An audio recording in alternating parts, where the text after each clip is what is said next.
Mamo. Takot ako eh.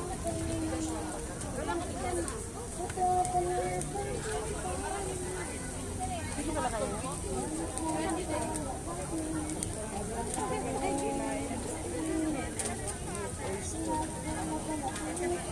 Yan pala yan?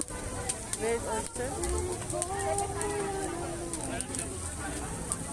Yan, nagkakanta.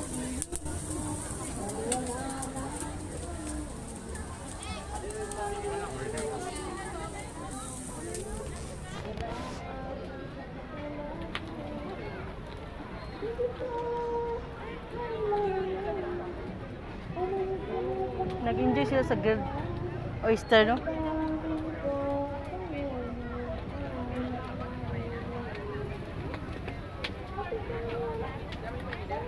Gwapo rin. Yun na, anda. Kanigulian.